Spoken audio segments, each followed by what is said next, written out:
The virtual CISO moment is brought to you by vCISO Services, a leading provider of quality and experienced virtual chief information security officers for small and mid-sized businesses. Check them out at vcisoservices.com. Hi, I'm Greg Schaefer, and welcome to the virtual CISO moment. Michelle Drolet joins us today. She is the CEO of TowerWall. Michelle, thank you so much for joining us today. Thank you so much for having me. I'm so excited to be here.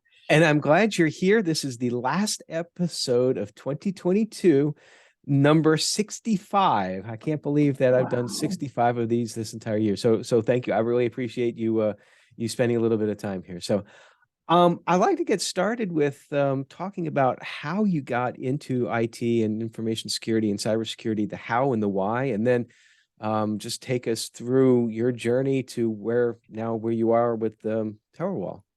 Sure. So my story is just a little bit different. So I went to school for criminal justice and political science because I really wanted to go into the FBI.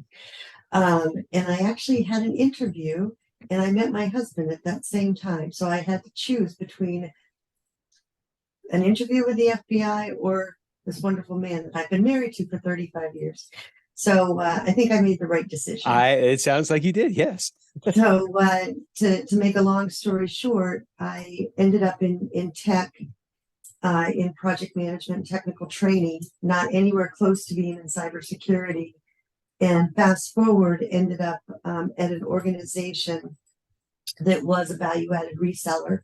Mm-hmm. And we resold different technologies and moved into the cybersecurity component. And I was asked to actually run his U.S. operations. So in 1992, I started running that organization. In 1997, we sold it. And in 1999, I bought TowerWall back from the organization we sold it to. And we actually did our first penetration test. So, you know what? There's so many different aspects of cyber. There's the sales, there's the engineering, there's the CISO, there's the GRC, there's the vulnerability. There's just so many different components, and that's what makes it so exciting. Absolutely, yeah. And sometimes like younger folks will ask us, like, you know, how do I get into cyber? And my first question will be, that what part of cyber do you want to be in? So, there's a lot there. And in fact, just speaking about questions, I know you and I talked for a very brief time at a conference in Murfreesboro a few months ago. Unfortunately, I was time challenged, if you will. But at that conference, if you remember, we actually had a lot of younger folks there starting out in cybersecurity. And one of the people came up to me, she's 19, she said, if you could tell your 19-year-old self something now based on what you learned, what would it be? And it was networking. I think it's so important to get out, because when you get out and you talk to people, then you learn about all the different aspects of cyber and information security, which I would submit is a little bit broader than cyber, but everybody has sort of a different way to define it. So, okay, so let's talk a little bit about TowerWall. What services do you provide, and what's like a typical client look like? So, again, we've been in business for 20 plus years, and we don't do anything but cyber. So we're not an MSP, we're not an MSSP, we are not a lot of things. We are the preparedness side of an incident. Mm-hmm. I truly believe in partnership, so it's really nice, to meet you, Greg, in that from that conference. That was awesome.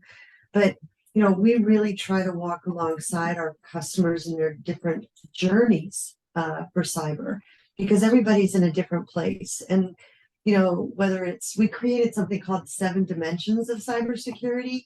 We had the 4 E's before: evaluate, establish, educate, and enforce.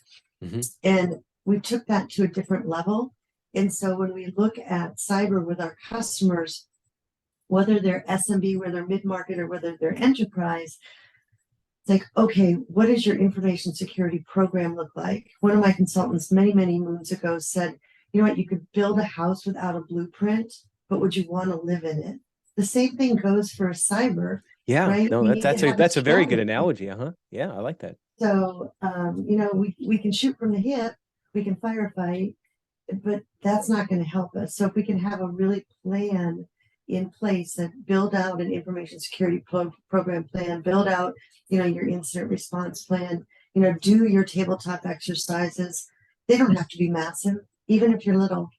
And then, your vulnerability management, what does that look like? So, do your annual penetration test, look at the inside, put the right tech stack in place, and then know who you're working with, because that's scary too, with all the different things that are happening. So we, again,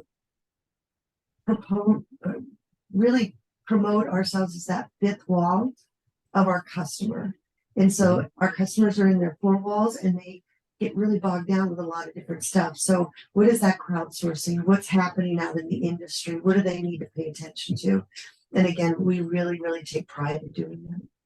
And you do that by providing the actual knowledge and experience of a virtual CISO. I know that we share the passion of understanding what is needed. And I kind of use the term virtual CISO here as an umbrella term for all the items that you were talking about. But as you know, that there are some areas that some providers that provide a service called a virtual CISO or whatever, but it's not exactly like what a virtual CISO should be. It's not risk management based. And so you're not getting that experience. And so one of the questions I started to ask folks that are in the same genre, if you will, as what we provide is, what would you say to a business that's looking to engage services along those lines as to what makes a good virtual CISO versus one that you maybe isn't going to be everything that you think that it would be? Right. So actually, it's interesting. We just had a conversation about this morning with one of our clients, and we've been doing projects for them. So building out different policies and programs and things like that. And so the next phase of this is, again, the continuum. So building out the overarching, the security capability model, a data retention policy, building out the incident response plan, the tabletop exercise.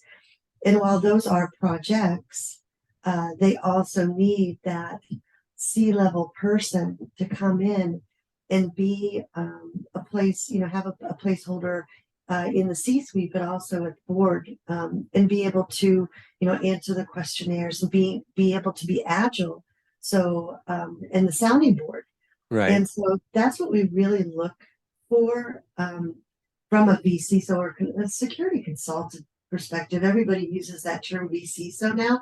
We started I think you started it a long time ago too, before it was cool. Yeah. But it really is walking alongside our customers and helping them understand, moving that ball forward, no matter what it is, vendor risk management, their cyber insurance program, all of those different components. And nobody's the same because everybody's in a different place in the journey. Yeah. Yeah. And you said something else too about how, and I totally agree because I feel the same way. Being separate from don't want to be an MSP or an MSSP, and then you have that sort of separation of duties there. I spoke with someone a few weeks ago, I think Derek Andrews, and he made a note talking about the difference between different virtual CISOs. That he said that a couple that he's worked with, they how did he put it? He said they were light on cyber, even lighter on IT, and really the only thing that they seemed to be good about was with billing. And I kind of chuckled at that. But the point though that he made, went a little bit further. I never thought about this before, and it's a good argument for keeping it separate from the MSP space. Is that sometimes MSPs will, and I'm not railing on the MSPs, don't get me wrong, but some will provide that sort of service so that you have an inside salesperson. They'll say it's like, hey, you need to get this tool. Oh, and by the way, it's very coincidentally that we sell that. And I think that that's one thing to watch out for too. But from your perspective, other advantages for keeping it separate from your consulting, your security consulting, call it whatever it is, from an MSP? Right. So it's kind of, I use So way back in the day, you had network consulting companies, right? Hmm. And then all of a sudden, security was there. And all of a sudden, these consulting companies had a security arm. Now, they did it okay. But if you don't do it day in and day out, it's kind of like forensics. So we have two partners that we partner with. Now, Hmm. I have certified incident handlers on my team, but it's not something that we do. And so I can't say that I can give you my best to the best, but I can bring the best to the table. Right. And so we can't be everything to everybody. And that's what a lot of these managed service providers are trying to do. And managed service providers basically are network consulting companies. Right. That's what they are. Uh-huh. And now they're adding the security component. The managed security service providers that potentially are, managing the SIMs and the endpoints and those types of things from an EDR perspective. Again, would you want, the fox in the henhouse? Right. So, having that third party, having a tower wall come in and do that pen test, right? Come in and do the risk assessment to make sure that your MSSP and or your MSP is doing the right thing, because all they are is an extension of your team. Hmm. And they need to be managed and watched to make sure that they're doing what's right for your organization. And while Tower Wall, we have an MSP, okay, that manages our network, because that's not what I want to do, nor does my team. Right. But I have somebody managing that partnership. We also have Alert Logic, who, is our MDR solution. We resell that solution, but they monitor us, and I have somebody managing that relationship. There is separation of church and state, and it needs to be that way. Well, it's kind of like, you think about an analogy in the medical field. It's do you want, I mean, it's good to go to a general practitioner to sort of make sure that, your vitals are fine and this and that. But if you need to have like open heart surgery, you're going to ask your general practitioner for that. It's like you really, but then again, are you going to ask a cardiologist how to take care of a knee problem? That's the only thing I could think of right now, because I've gotten to the age where I was telling my wife this morning, she's like, I told her I hurt my knee, and she said, how? I don't know. It happened overnight while I was in bed. It's like you get old and things just start hurting. But no, I think that that's so important. And also from the segregation of duties and the, keeping in the three lines of defense, um, um, the first line being operational, second line being risk management, third being audit, that keeps all of us honest and happy and all that. But you obviously have worked with a lot of small and mid-sized businesses over the years. Um, what is one thing that you would think today would be a significant threat from a cybersecurity perspective for SMBs?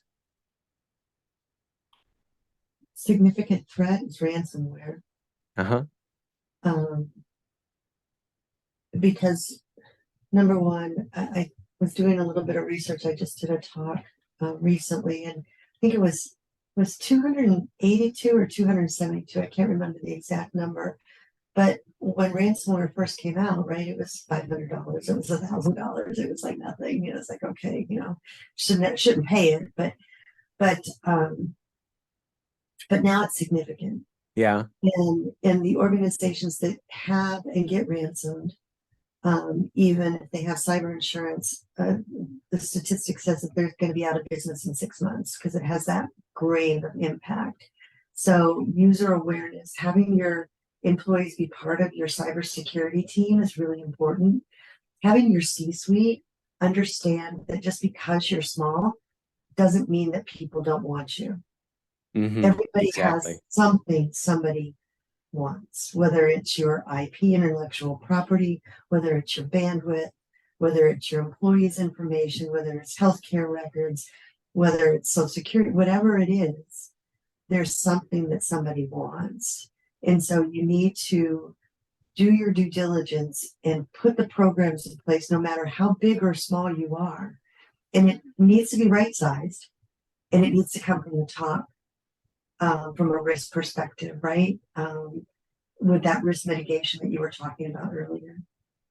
Yeah, and sometimes I think that, you're talking about the ransom and all of that, and of course, a lot of times they ask for it in Bitcoin, and maybe if they just hold out a little bit longer, the way that crypto is falling, it's like the ransom would become almost nothing.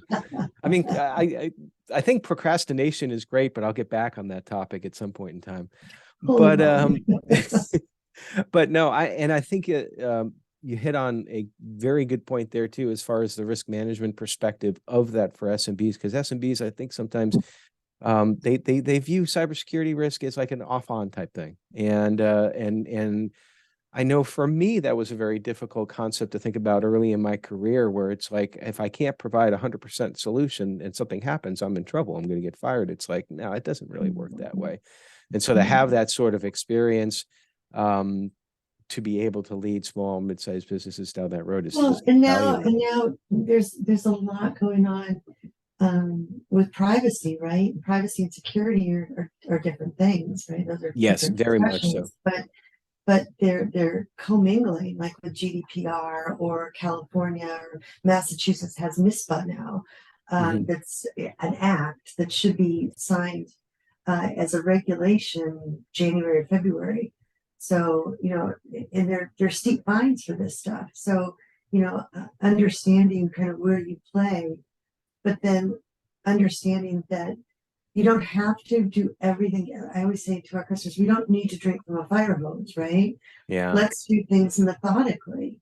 And if we can show our 2 to 3 year, 4 year plan, you know what? Some of it costs money. I mean, if you have a requirement that you need a logging SIM type technology, well, that's expensive. So you need to make sure that, it's budgeted, putting your different policies and programs and reviews and your pen tests. It's like, okay, I do an annual pen test. Let's show that we do that. Or we've signed up for it. We haven't completed it, but we are signed up. And here we can show you the SOW that we've done. So at least we're moving that ball forward. We have a lot of discussions with cyber insurance organizations on behalf of our customers. And that,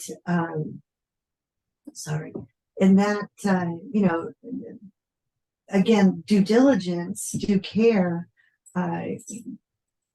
it helps them. We just recently actually had a customer got dinged because they had never done a dark web scan, and that's Oh, one of our really? specialties. So we go, it's a nasty place, but go into the dark web and see if there's any information on the client. And we built out the SOW. They have it. They took it to the auditor and said, this is what we're going to be doing. We're not going to do it in 2022. We're going to budget it for 2023. And they said, good for you. Do it. Yeah. And we'll come back.